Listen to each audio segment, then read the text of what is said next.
Hello, नमस्ते and welcome. मैं हूँ सी एस उमंग रतानी और अभी मैं आपको ऑडिट के रिलेटेड बहुत सारी चीज़ें इस वीक में लेके आ रहा हूँ, right? I know so many students and so many of you are waiting for the important question list which is already under process. कल ही मैंने पोस्ट किया था और उसके ऊपर मैं काम कर रहा हूँ। इस वीक में आपको इम्पोर्टेंट क्वेश्चन की लिस्ट मिल जाएगी, राइट? आज चैप्टर नंबर 9 में अपलोड कर रहा हूँ। बाकी मैं बाद में बेसिकली जितनी भी आपके चैप्टर्स है उसका कलर चार्ट बुक में से समरी जो है, जो 5-7 घंटे में आप लास्ट में सारे चैप्टर रिवाइज कर सकते हो, पूरा मैराथन में रखने वाला हूँ। So many more things are coming, तो subscribe to my channel. But आज के इस वीडियो में हम बात करने वाले हैं आपके दिसंबर 2021 का पेपर, राइट? अभी इंस्टीट्यूट का मटेरियल अगर आप देखते हैं, इंस्टीट्यूट की साइट पे जाते हैं, ICI BOS board of study की साइट पे आप जाते हैं, तो वहाँ पे अभी भी आंसर की नहीं दी गई है। बहुत सारे स्टूडेंट का मुझे मैसेज आया था कि सर अगर आप उसकी आंसर की या तो कुछ हमें देते हैं तो हमें प्रिपेयर करने में सही रहेगा, राइट? और मैं भी हमेशा बोलता हूँ कि एज अ CA स्टूडेंट, अभी रिसेंटली हमने बहुत सारे रैंकर का भी मैंने इंटरव्यू लिया था और हर एक रैंकर ने मुझे ये बताया है, अगर रैंक लाना है तो solving the institute material, solving all the RTPs and solving all the past paper is very very very important, right? जो जुलाई 2021 का पेपर था उसका सॉल्यूशन मैंने ऑलरेडी रखा हुआ है और अभी इस वीडियो में मैं बेसिकली दिसंबर 2021 का पेपर रखने वाला हूँ, राइट? उसका सॉल्यूशन, उसमें वो करेक्ट है इनकरेक्ट है, उसके आंसर कहाँ से और कौन से चैप्टर से कितना पूछा हुआ है, वो सारी चीज़ें हम डिस्कस करेंगे, right? So that is one thing. अच्छा, सेकंड में आपको यहाँ पे ये बताना चाहता हूँ कि अभी पिछली एग्जाम में कौन सा आया उसके बारे में डिस्कस कर रहे हैं। फिर इसके अगले वीडियो में मैं आपको आरटीपी के बारे में सारा आरटीपी सॉल्व करके बताऊंगा और फिर उसके बाद के वीडियो में मैं बेसिकली जो मे 22 का आपका पेपर है उसमें कौन से क्वेश्चन क्या इंपॉर्टेंट कैसा है वो सारी चीजें बताऊंगा, राइट? एंड साथ साथ समरी वीडियोज में बनाने का प्लान कर रहा हूँ और उसके अलावा भी आपको कुछ चाहिए तो you can tell me, right? So now without wasting your time, let's move on to the paper, right? तो आप देख सकते हैं मैंने इंस्टीट्यूट में से, इंस्टीट्यूट के वेबसाइट से ये डाउनलोड किया हुआ है और यहाँ पे आप देख सकते हैं it's a December 2021 paper, right? Paper 6 है आपका ऑडिट एंड अश्योरेंस, पेपर का नाम है audit and assurance, right? So this is basically your paper 6, okay, right? अच्छा, अभी अगर आप देखते हो तो पहले कुछ इंस्ट्रक्शन से कुछ चीज़ें यहाँ पे दी गई हैं। वैसे मैंने बोला हुआ है लेकिन मैं आप लोगों को फिर से बता देता हूँ कि आपका जो ऑडिट का पेपर होता है ना वो दो पार्ट में बटा हुआ होता है। जो आपका पार्ट 1 है, आप यहाँ पे देख सकते हो, ये जो पार्ट, ये जो है यहाँ पे, that is basically part 2 which is of 70 mark, right? आपका जो पार्ट 1 है वो 30 मार्क्स का होता है और 30 मार्क्स में बेसिकली MCQs आते हैं, राइट? और उसमें case study kind of MCQ भी आते हैं। और जो पार्ट 2 आपका है विच is basically of 70 marks, right? अच्छा, पार्ट 2 की तरह अगर आप देखते हो तो यहाँ पे स्पेसिफिकली लिखा है question paper comprise of 6 questions, आप देख सकते हो, राइट? ये जो हमारा क्वेश्चन पेपर है that is basically comprising of 6 questions, right? अच्छा, ये जो 6 क्वेश्चन है उसमें से क्वेश्चन नंबर 1 जो कि करेक्ट इनकरेक्ट का होता है, that question number 1 is basically a compulsory question और बाकी जो आपके 5 क्वेश्चन बचे वो 5 में से आपको एनी 4 क्वेश्चन का आंसर देना है, राइट? वो 5 में से बेसिकली आपको क्या करना है, एनी 4 क्वेश्चन का आंसर देना है। तो 6 क्वेश्चन, राइट? 6 क्वेश्चन में बेसिकली, 6 क्वेश्चन में मैंने आपको बोला बेसिकली कि आपका जो क्वेश्चन नंबर फर्स्ट है करेक्ट इनकरेक्ट वो 14 मार्क्स का कंपलसरी और बाकी 5 में से कोई भी 4 क्वेश्चन आपको आंसर लिखना है, राइट? जो मैंने आपके लिए बनाया है specifically prepared by CS MBA Umang Ratani, right? ये बेसिकली आपका आंसर की है। ध्यान रखना, इंस्टीट्यूट ने अभी तक इसका आंसर की नहीं दिया है लेकिन मैं आपके लिए ये पूरा आंसर की दे रहा हूँ। नॉट ओनली कि मैं आंसर की दे रहा हूँ, इतना डिटेल में एनालिसिस अगर आपको कोई भी करके देना तो आप मुझे बताना, right? No one can give you such a detail analysis जहां पे मैंने आपका question number, sub question number, question कहाँ से आस्क किया गया है मतलब कि उसका आंसर क्या है, वो कौन से चैप्टर से है, कौन से टॉपिक से है, कितने मार्क का है और कितना टोटल मार्क्स है, सारा डिटेल एनालिसिस मैंने यहाँ पे आपको करके दिया है। और है ना, टेंशन नहीं लेने का, ये जितनी भी चीज मैं जो यहाँ पे आपको बता रहा हूँ वो सारी चीज, ये PDF या तो आगे भी जितनी भी चीजें मैं आपको देने वाला हूँ सब कुछ फ्री में मैं अपनी ऐप में रख दूंगा, right? So share with your friend, subscribe to my channel. Many more things are coming for you to help or for you so that you can get exemption in audit, right? मैं आप है ना students को बताओ, right? just share करो, spread a word, because यहाँ पे सब कुछ मैं आपको फ्री में देने जा रहा हूँ. I don't want anything from you, just you get good marks and bless me, right? अच्छा, अब यहाँ पे एक और चीज देखते हैं. तो मैंने चैप्टर वाइज भी कौन से चैप्टर में से कितने मार्क्स का पूछा है. तो ये जो अभी आपका दिसंबर का एग्जाम हुआ, वो दिसंबर की एग्जाम की तरह कितने मार्क्स का है वो भी यहाँ पे लिखा हुआ है. देखो, चैप्टर नंबर 1 है तो बोले 4 मार्क का पूछा था. सबसे ज्यादा अगर आप देखते हो तो चैप्टर नंबर 13 और चैप्टर नंबर 10 पूछा गया है. मतलब आप देखो कि सिर्फ 2 चैप्टर अगर आपने सही तरीके से किए हैं ना, 3 and 10, तो भी आपका 27 मार्क्स का उसमें से कवर हो गया. 27 marks, that too only from the 70 marks, right? तो देखो, पिछले दिनों मैंने बहुत सारे रैंकर से डिस्कस किया था और हर एक रैंकर ने मुझे ये बोला है कि अगर आपको स्कोर करना है तो एक इंस्टीट्यूट का मटेरियल पढ़ना जरूरी है, दूसरा आरटीपी पास्ट क्वेश्चंस का पेपर करना जरूरी है. तो मैंने जुलाई का पेपर ऑलरेडी मेरे यूट्यूब की चैनल पे रखा हुआ है. ये दिसंबर का पेपर है, इसको सही तरीके से कर लो. प्लस मई की एग्जाम के लिए क्या प्रिडिक्टेबल है, इसमें से कौन से चैप्टर अच्छे हैं, कौन सा क्वेश्चन आ सकता है, वो भी मैं रखने वाला हूँ. अच्छा, अभी कुछ स्टूडेंट्स हैं वो मुझे पूछते हैं कि सर आप जो ये लिस्ट रखते हो उसमें से ही आएगा कंफर्म? अच्छा, उसके अलावा कुछ नहीं करेंगे तो चलेगा? Answer is yes, because I talk with my 9 years of experience of teaching audit and being into the audit field. आप देख सकते हो पिछली बार मैंने जो लिस्ट दी थी, आप यहाँ पे देख लो, ये अभी भी ऑनलाइन मीडिया में पड़ी हुई है, राइट? आप मेरी ऐप पे जाके देख सकते हो अभी भी, और पिछले वीडियो में भी देख सकते हो. तो ऐसा तो है नहीं कि मैं रिजल्ट के बाद इसको बदल रहा हूँ. It's there, right? You can check it, you can audit it, and then you can come to a conclusion. And I'm talking about not a reasonable assurance, I'm talking about absolute assurance के उसमें से ही आएगा. तो आप देख सकते हो मैंने पिछली बार बोला था कि चैप्टर नंबर 3, 9, 10, 11 एंड 12, ये 5 चैप्टर सबसे बड़े इंपॉर्टेंट चैप्टर है. 11 में क्योंकि पिछली बार कुछ चेंजेस आए थे, न्यू चेंजेस थे, तो मुझे लगता था कि 11 भी पूछेंगे. हालांकि 11 में इतना कुछ पूछा नहीं है पिछली एग्जाम में, राइट? लेकिन मैंने बोला था कि ये 5 चैप्टर में से ही आपका ऑडिट का पेपर आएगा. मतलब मैंने बोला था कि 50 मार्क्स से ज्यादा, देखो यहाँ पे लिखा हुआ है 50 मार्क्स से ज्यादा का पेपर क्या होगा, ये 5 चैप्टर में से आया. लेकिन अगर आप देखते हो दिसंबर की एग्जाम में ये 5 चैप्टर में से 44 मार्क्स का आया. Hello, 44 marks, and that too out of 70 marks, which is basically more than 60% only from 5 chapters. मतलब अगर आपने ये 5 चैप्टर सही तरीके से किए होते और उसका सारी चीज अगर आपको आती होती तो आपका 60 मार्क्स का कवर हो जाता.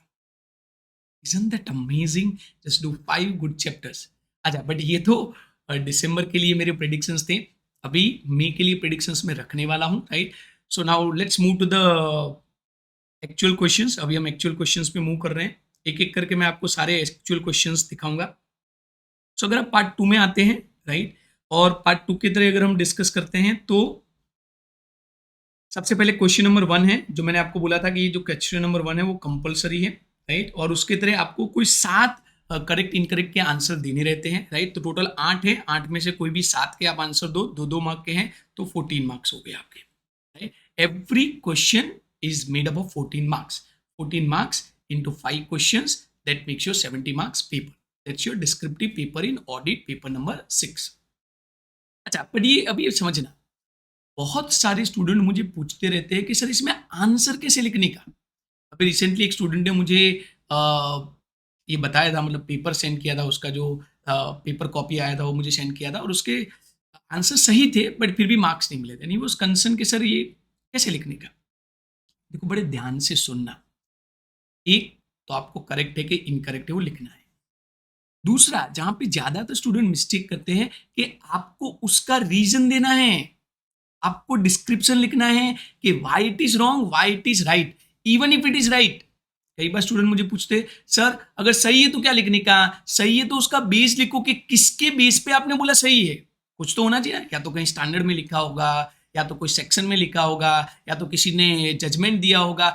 How come you say that it is correct? You have to provide that, right? Second, आपको ये समझना है बेसिकली कि इनकरेक्ट है तो आप 2 चीज लिखोगे. एक तो ये इनकरेक्ट है, राइट, और दूसरा क्या करेक्ट है, दोनों चीज आपको लिखनी है, ये इनकरेक्ट है और दूसरा क्या करेक्ट है। तो इतना चीज आपको मोटा मोटा समझ में आ गया। Let's move down to the questions. सबसे पहले क्या लिखा है, internal control cannot eliminate risk of material mistreatment in the financial statement, so this is correct. और यहाँ पे देखना, ज्यादातर स्टूडेंट ये समझते हैं कि जो करेक्ट इनकरेक्ट होते हैं ना उसमें सारे इनकरेक्ट होते हैं। ऐसा नहीं होता है बाबा। देखो ये पहला ही क्वेश्चन है and it is correct. Obviously इसमें भी 8 में से आगे के 7 इनकरेक्ट है, लेकिन पढ़ने का, समझने का और उसके बाद जजमेंट ले, assumptions लेके मत जाओ।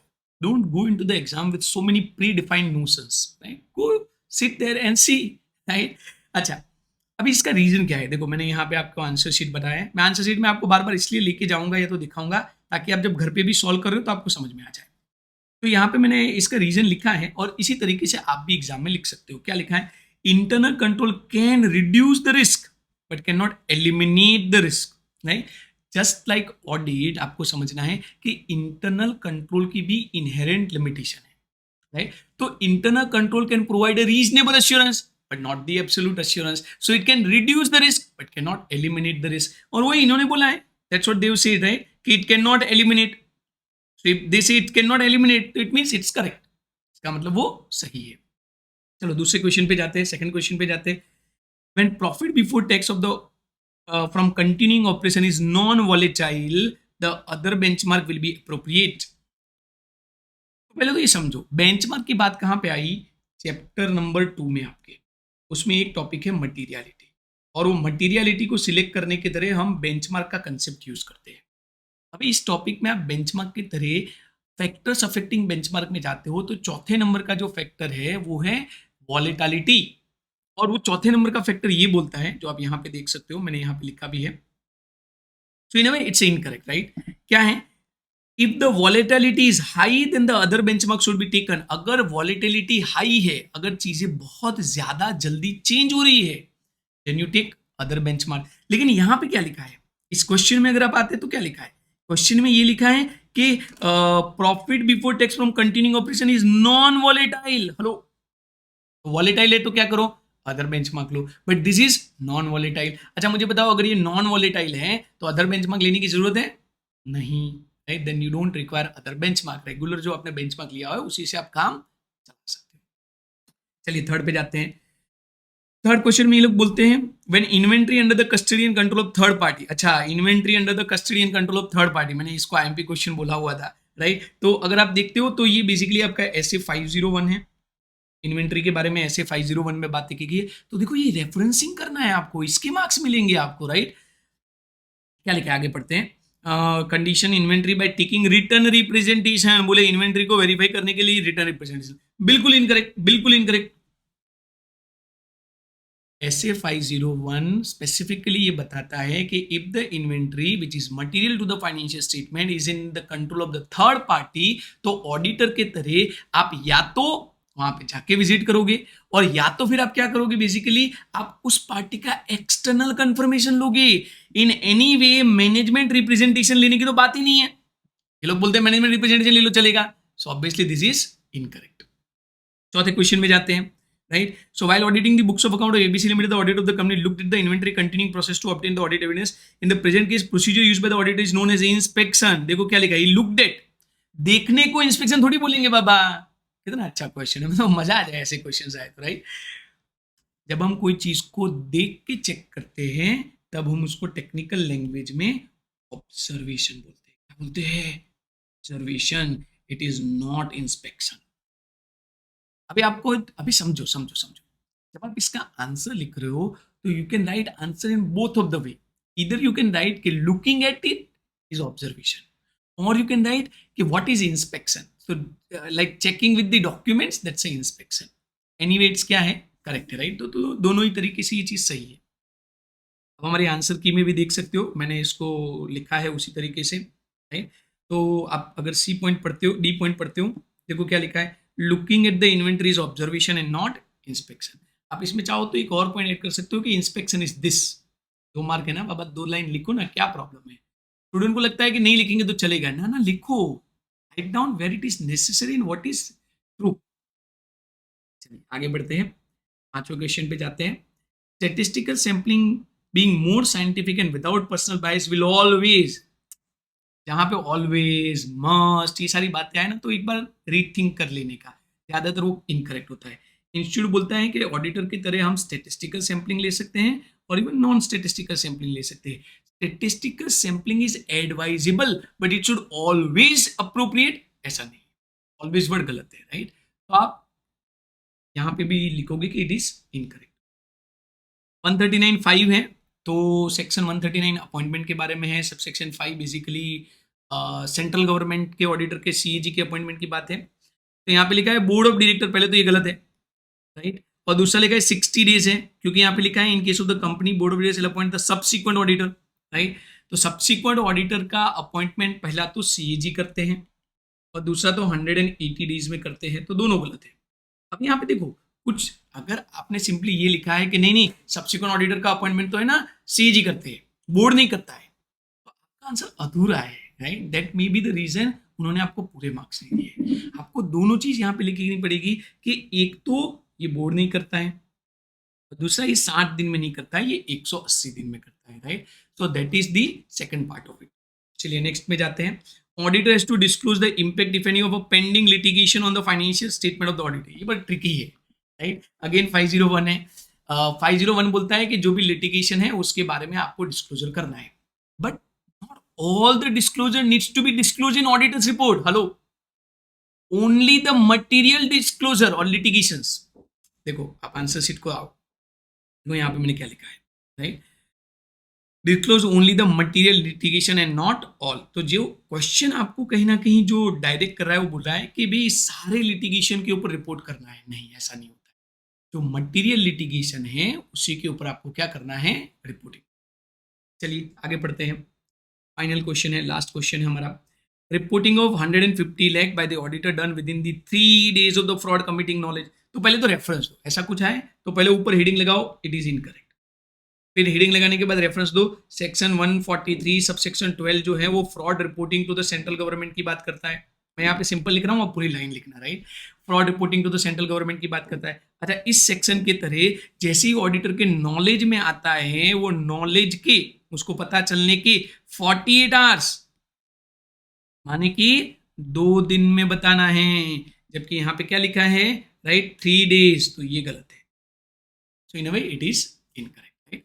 सो that was all about your correct incorrect. आप यहाँ पे आंसर की में आके देख सकते हो, right. Only the first one was correct, only the first one was correct, बाकी सारे जो हैं वो इनकरेक्ट हैं। उसके रीजंस आपको लिखने हैं, उसका रेफरेंसिंग आपको लिखना है, अगर इनकरेक्ट है तो क्या करेक्ट है वो भी आपको लिखना है। That is how you right the answers. Are you all with me? Give me thumbs up, give me thumbs up. Are you all with me? Right. So that's your first part, 14 marks question. Now let's move to the question number 2. Question number 2 पे चले जाते हैं हम, right. CAS is requested to accept the appointment of auditor in the in any particular company with reference to 210. What should be the auditor determine in order to establish whether the precondition? अरे मैं पिछले 3 attempt से student को बोल रहा हूं कि precondition का कंफर्म क्वेश्चन आएगा, और देख लो ये 4 मार्क का प्री कंडीशन का क्वेश्चन है। मेरी आज अभी जाके आप ना वो लिस्ट देख लो, मैंने चैप्टर नंबर 1 का मस्ट क्वेश्चन में ये लिखा है कि प्री कंडीशन का क्वेश्चन आएगा, as it is precondition का क्वेश्चन आया है, राइट। ऐसे 210 precondition of an audit, right. Very good, so good, तो आना ही चाहिए आपको। सेकंड क्वेश्चन पढ़ते हैं। सो बेसिकली ये चैप्टर नंबर 1 का है, राइट। ऐसे 210 का है, वो तो दिया हुआ ही है आपको, in way it is given to you कि इट इज ऐसे 210, और ये किसके बारे में है, pre condition to an audit के बारे में। समरी चार्ट बुक में आप देख सकते हो, कलर चार्ट बुक में मैंने प्री कंडीशन के ऊपर पूरा एक चार्ट दिया है, उतना कर लोगे आपका काम हो गया। Next, TPN company form of chartered accountant auditor of KSR limited has diversified their business into the new areas. Last year, the senior member of the audit team handed over the standard auditing program, right. Basically, he is standard audit program earlier years to the audit assistant, instructed them to follow the same. The assistant conducting the audit accordingly, whether the attitude of the assistant is justified.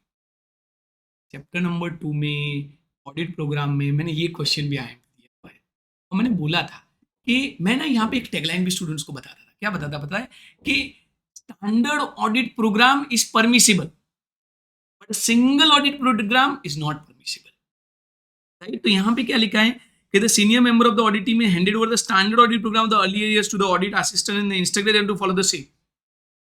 तो answer is yes, पर आपको दोनों बात आपको clarify करना पड़ेगा कि yes, as per the rule, as per the program, standard programs can be made, the standard program can be followed, but standard program is about minimum things to be complied with, right? Only programme आपने maximum decide कर दिया कि कुछ भी हो इतना ही करने का, तो that is wrong. So that you to clarify. आप इसके आंसर में दोनों चीज लिखोगे। पहले तो आप ये लिखोगे प्रोग्राम क्या है, फिर आप लिखोगे स्टैंडर्ड प्रोग्राम क्या है, फिर आप ये लिखोगे स्टैंडर्ड प्रोग्राम फॉलो कर सकते हैं, फिर आप ये लिखोगे स्टैंडर्ड प्रोग्राम फॉलो कर सकते हैं, लेकिन आप सिंगल प्रोग्राम सबके लिए एक ही प्रोग्राम, ओनली प्रोग्राम अगर आपने बनाया है तो वो नहीं चलेगा। दोनों बातें आपको क्लैरिफाई करनी है। और इन वे आपको फाइनली लिखना है कि हाँ, इफ ही इज, देखो सब्जेक्ट टू लिखो, if he is complying with the standard programme then his attitude is justified, right. आप देख सकते हो आंसर की में भी इसको, राइट। तो प्री कंडीशन टू ऑडिट का पहला क्वेश्चन था, सेकंड क्वेश्चन स्टैंडर्ड प्रोग्राम के बारे में है, और ये ऐसे 210 का पार्ट है। और देखो मैंने यहाँ पे लिखा भी हुआ भी है, ये मस्ट क्वेश्चन का पार्ट है, मैंने ऑलरेडी वो मस्ट क्वेश्चन का दिया हुआ है। इवन ये भी मस्ट क्वेश्चन का पार्ट है। Can you imagine, right? Same to same question जो मैंने इंपॉर्टेंट क्वेश्चन की लिस्ट में दिया है, मस्ट क्वेश्चन की लिस्ट में दिया है, exact same questions are being asked, right? God grace गिनो या तो टेक्निकल एनालिसिस गिनो या तो जो भी गिनो, बट मुझे समझ में आ रहा है कि इंस्टीट्यूट का नेचर क्या है, वो मैं हर बार स्टूडेंट्स को बताता हूँ और उसी में से क्वेश्चंस आते हैं।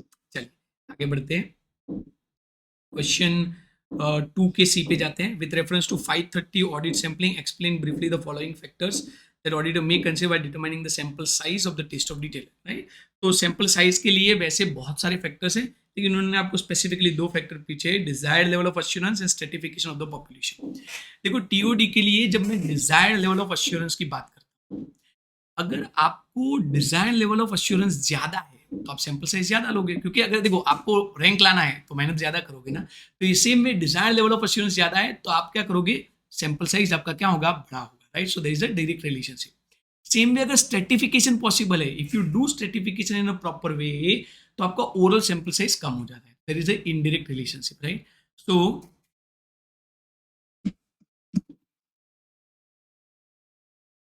अगर आप देखते हो तो बेसिकली यहाँ पे डिजायर्ड लेवल ऑफ एश्योरेंस के साथ there is a direct relationship. तो higher the desired level of assurance, higher the sample size needs to be, and stratification अगर सही है, if the stratification is done well then the lower sample size would be, right? तो ये दोनों के बारे में आपको लिखना है।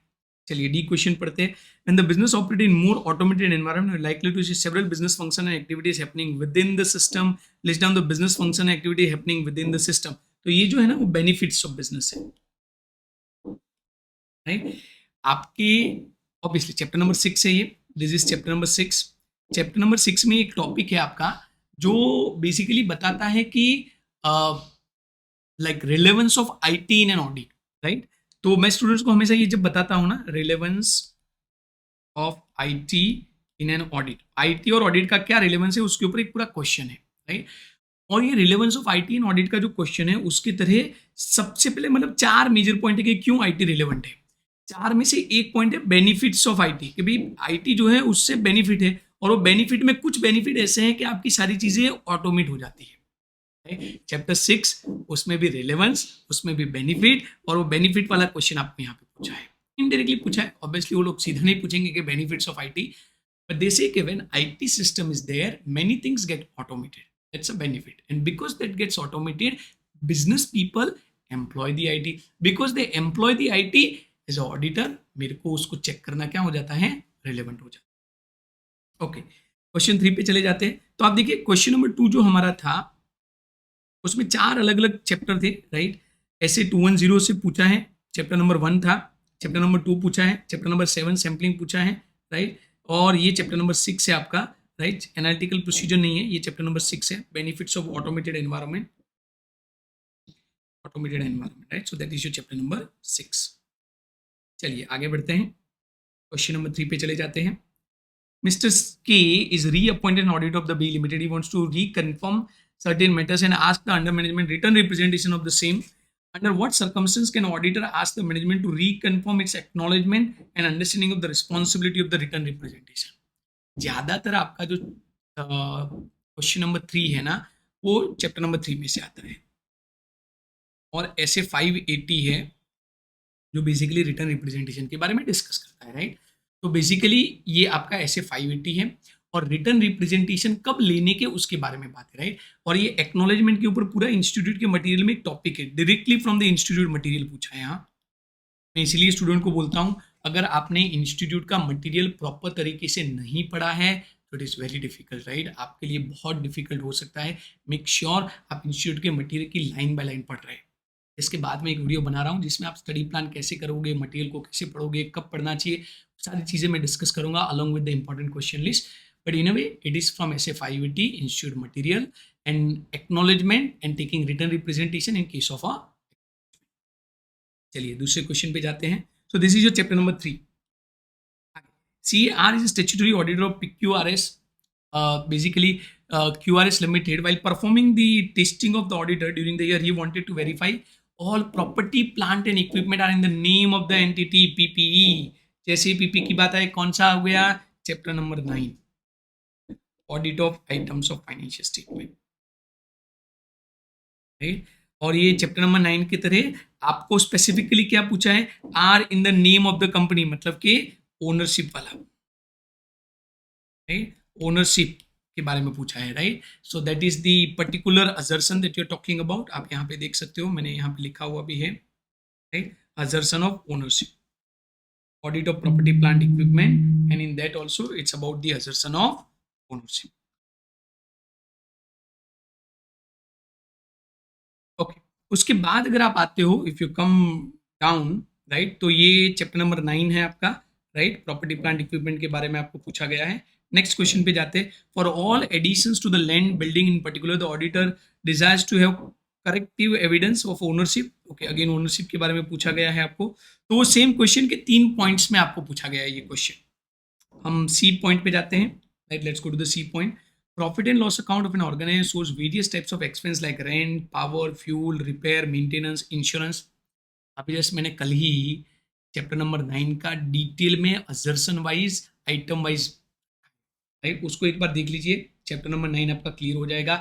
उसके बाहर चैप्टर नंबर 9 में कुछ नहीं है, उस पीडीएफ और उस वीडियो के बाहर कुछ नहीं है। Just watch that video properly and all your doubts, everything that you want to see will be clear in that, right. So in a way it's a chapter number 9, very important chapter.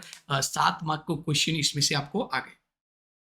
Even ये अच्छे, ये 3 mark का भी इसी में से है, देखो, cash and cash equivalent, right. तो ये भी चैप्टर नंबर 9 ही है। So all the 3 question, remaining 3 question of question number 3, right. एक आपको प्रॉपर्टी प्लांट इक्विपमेंट पूछा है, एक आपको अदर एक्सपेंस पूछा है, और एक आपको कैश इक्विवेलेंट पूछा है, राइट। ये 3 अलग अलग आइटम्स ऑफ फाइनेंशियल स्टेटमेंट आपको यहाँ पे पूछे हुए। Not all in this 3 element have been asked. जैसे अगर आप कैश में देखते हो तो कैश में पर्टिकुलरली उन्होंने disclosure of the cash and cash equivalent पूछा है, और बाकी audit of rent and other है। तो ये बेसिकली आपका हो गया 10 मार्क का, राइट। सो इन अ वे अगर आप देखते हो तो आपका ये यहाँ पे 10 मार्क का हो गया, ठीक है। चलिए आगे बढ़ते हैं क्वेश्चन नंबर 4 की तरह। Let's move to the question number 4। So question number 4 बोलता है the statutory auditor of TRB limited. Okay, so now let's move to the question number 4, right. Question number 4 की अगर हम डिस्कशन करते हैं तो देखो क्या लिखा है, पढ़ते हैं। So they say the statutory auditor of TRB Limited observed various instances when either the TDS required to be deducted has not been deducted or deducted at lower rate prescribed the rate resulting from non-compliance of the income tax provisions. Besides this non-compliance under various other act of labor laws and other also noticed by the auditor, what type of policy and procedure will be implemented in prevention and detection of non-compliance of law and regulations? बहुत tricky question है, right. The only question I believe ये दिसंबर वाले paper में जो थोड़ा easy था, sorry tricky था, this is that, right. ऐसे अगर आप कारों में देखते हो तो कारों में भी क्लॉज नंबर 7 है जिसमें non compliance of statutory dues या उसकी बात की गई है। But this is not about car, understand, क्योंकि उन्होंने स्पेसिफिकली पूछा है कि what kind of policy and procedure you will implement, right. तो मेरा पर्सनल ओपिनियन ये है, I am also looking for institute answer in this, but my personal opinion in this case is basically कि यहाँ पे आप SA 315 की बात कर सकते हो, आप इंटरनल कंट्रोल की बात कर सकते हो, एंड आप कंपोनेंट ऑफ इंटरनल कंट्रोल की बात कर सकते हो कि आप इंटरनल कंट्रोल के कौन से कंपोनेंट इंक्लूड करोगे, क्योंकि एनीवे देखो कहीं पे भी नॉन कंप्लायंस हो रहा है, कहीं पे भी फ्रॉड हो रहा है, कहीं पे भी गलत हो रहा है, उसको रोकने का सिस्टम क्या, इंटरनल कंट्रोल, राइट। और इंटरनल कंट्रोल कैसे बनाते हो, 5 कंपोनेंट, तो you talk about 5 component of internal control और आपका काम हो जाएगा, right. So that's question number 4A। Question number 4B कारो के बारे में है, कारो 16, राइट। अभी ध्यान रखना मे वाले स्टूडेंट्स, आपके लिए कारो 20 आ गया है, मैंने कारो 20 का ऑलरेडी वीडियो अपलोड कर लिया है, राइट। उसका मटेरियल आपको मेरी मोबाइल एप्लीकेशन में मिल जाएगा, उसको देखिए और कंफर्म कंफर्म 4 से 6 मार्क का क्वेश्चन कारो का आने वाला है। ये 16 वाला कारो था, वैसे भी आपका पेपर कारो के बिना नहीं होता है, और उसमें जब इस बार चेंज आए हैं, कारो 20 है, तो एनीवे आपका कारो 20 का क्वेश्चन आने ही वाला है। ओके, तो company has raise the money from the public issue, company has made a private placement, तो ये बेसिकली आपका क्लॉज 9 एंड 14 है, राइट। ये कारो का क्लॉज 9 एंड क्लॉज 14 है, राइट। ये दोनों ही क्लॉज में, और इन्होंने बार बार यही क्लॉज एक्चुअली तो पूछा है, दोनों ही क्लॉज में जो है ना बात है वो एंड यूज रिक्वायरमेंट की है, इसकी बात की गई है, and use requirement. And use requirement का मतलब क्या होता है कि कंपनी ने जो भी पैसा लिया है उसको उसी पर्पस के लिए यूज किया है जिस पर्पस के लिए पैसा लिया गया है, right. So that's about the end use requirement. चलिए क्वेश्चन सी को पढ़ते हैं। Auditor of Sunshine Limited is of the view that due to the greater management intervention of the specified accounting treatment, the risk of material misstatement is greater for the non-routine transaction. It is of the view of the auditor correct specify other matters due to which the risk of material misstatement is greater for a significant non-routine transaction. Significant non-routine transaction ये मैंने IMP question must question में दिया हुआ है, right. ये basically अगर आप देखोगे, मैंने इसको आपको यहाँ पे लिखा है, बताया भी है कि ये कौन से चैप्टर का है, राइट। तो आप देख सकते हो, सबसे पहले अभी हमने देखा कि पहला जो है वो चैप्टर नंबर 4 का है मेरा हिसाब से, ये चैप्टर नंबर 10 का है, और ये सिग्निफिकेंट रिस्क का कंसेप्ट है आपके चैप्टर नंबर 4 में से, राइट। कंट्रोल एक्टिविटीज, और ये हमारे मस्ट क्वेश्चन की लिस्ट में है, राइट। तो बेसिकली सिग्निफिकेंट रिस्क जो होता है ना, वो सिग्निफिकेंट रिस्क दो तरीके से आता है, एक आता है जजमेंट्स की वजह से, दूसरा आता है नॉन रूटीन ट्रांजेक्शन की वजह से। यहाँ पे non routine transaction significant risk के बारे में आपको पूछा गया है, इंस्टीट्यूट के मटेरियल में से सीधा उठाया गया question. If you are not reading institute material, you are losing on the most part of your, right. So never ask me कि सर इंस्टीट्यूट का मटेरियल पढ़ने का कि नहीं पढ़ने का, क्वेश्चन इज कैसे पढ़ोगे तो कम टाइम में आप उसको याद कर सकते हो, that has to be the better question, right. आगे पढ़ते हैं। Whether it is possible to independently verify the correctness of some of the item of the expense including the statement of profit and loss, explain with the help of some example, right। तो correctness की बात की है of items of the expense, right। तो यहाँ पे आप देख सकते हो independent verification of some of the items of P&L की बात की गई है, राइट। तो P&L के कुछ आइटम को इंडिपेंडेंटली आप कैसे वेरीफाई करोगे, वो चैप्टर नंबर 9 में से लिया गया क्वेश्चन है। सो that is again your chapter number 9। आप देखोगे ना घूम फिर के आपका audit chapter 3, chapter 9 and chapter 10 के अराउंड रिवॉल्व हो रहा है, राइट। चैप्टर 3 और जो लास्ट वाला क्वेश्चन नंबर 6 होता है ना, वो 12 और 13 होता है। इन्होंने 13 ज्यादा पूछा इस बार, इसलिए मैं मे वाले स्टूडेंट को फिर से बताना चाहता हूं कि आपके लिए chapter number 12 becomes very very important. देखो तो पढ़ते हैं, क्वेश्चन नंबर 5 पढ़ते हैं। MS and Associate are the statutory auditor of the Real Limited, the company engaged in the business of manufacturing of the garments. The auditor has completed the audit in the process of forming the opinion. Opinion की बात है, chapter number 11 आ गया। For the finance statement 2021, CK engagement partner was to conclude whether the finance statement as a whole are free from material, whether due to fraud or error, what factors should be considered for reaching the conclusion, right। कि आपका material misstatement है कि नहीं, उसके लिए factor कौन से हैं, 3-4 मेजर फैक्टर्स है, राइट। जो भी मैंने IMP क्वेश्चन की लिस्ट में दिया गया है चैप्टर नंबर 11 का जो चैप्टर शुरू होता है। So basically this is a part of SA 700। Referencing हमेशा देने का रखो, राइट। उसके बारे में कैसे लिखना है वो बताओ। अच्छा, ऐसे 700 की तरह ये लोग बोलते हैं कि इसके बेस पे ये कंक्लूजन आप दे सकते हो, राइट। तो उसके ऊपर पूरा क्वेश्चन है। मैंने यहाँ पे ना कुछ जगह पे इंस्टीट्यूट के मटेरियल का पेज नंबर भी शायद दिया था, हाँ ये वाला टॉपिक है, देखो factors to be consider for forming an opinion, opinion बनाने टाइम पे कौन से फैक्टर कंसिडर करने के, उसके ऊपर का ये पूरा क्वेश्चन है, राइट। चलिए आगे बढ़ते हैं, क्वेश्चन नंबर 5B पे चले जाते हैं। CAG, ओके, CAG आ गए। Was appointed in the auditor of the RJ Limited and remuneration of 35। CAG है, हाँ। देखो कैसे कंफ्यूज करते हैं ये लोग। It is not CAG, controller and audit general of India, it is CAG, Gangubai. Okay. He resigned after 7 months of the hell ground but failed to file the required statement of the register of the company. What are the responsibilities of CAG as per 142 and 143? मैंने पिछली बार के student को बोला था कि 140 subsection 2 और subsection 3 का chance ज़्यादा है, क्योंकि उसकी जो पेनल्टी प्रोविजन की जो सेक्शन है वो चेंज की गई है, राइट, और वो यहाँ पे पूछ लिया है। तो आइडियली ये लोग बोलते हैं कि जैसे ही आप रिजाइन करते हो उसके 30 डेज के अंदर ROC को आपको ADT 3 फाइल करना पड़ता है, और अगर आप ADT 3 फाइल नहीं करते हो तो मिनिमम एंड मैक्सिमम पेनल्टी है। वो दोनों चीज़ आप यहाँ पे लिखोगे, राइट। नेक्स्ट जाते हैं। CAG audited the books of accounts of E Limited for the financial year 2021. The auditor used an audit procedure according to which all the documents and records maintained by the company were checked in detail to obtain audit evidence. Explain the audit procedure used by the auditor and its reliability. अगर यहाँ पे all the documents check किए गए हैं, all the documents check किए, तो it's a test of detail. यहाँ पे समझो स्पेसिफिकली उन्होंने ऑडिट प्रोसीजर पूछा है।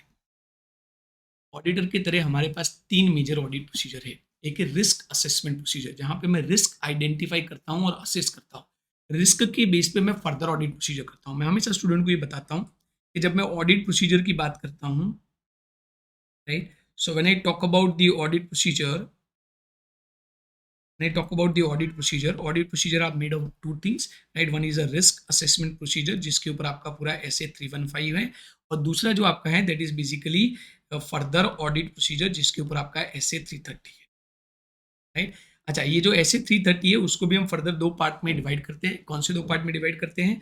जो फर्स्ट पार्ट है आपका SA 330 का, that is basically test of control TOC, और जो सेकंड पार्ट है that is basically substantive procedure. Substantive procedure again 2 part में हम डिवाइड करते हैं। One is a analytical procedure और other is a test of detail. जब आप सारे रिकॉर्ड्स को डिटेल्ड में चेक करते हो, राइट, सारे रिकॉर्ड को डिटेल में चेक करते हो, then it is a test of detail. और टेस्ट ऑफ डिटेल के बारे में थोड़ी चीज़ें आपको चैप्टर नंबर 3 में भी दी गई है, और टेस्ट ऑफ डिटेल की सारी चीज़ें आपको चैप्टर नंबर 9 में भी दी, आप उसके ऊपर से लिख सकते हो, right.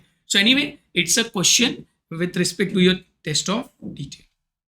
Okay, then we have 143 subsection 3J.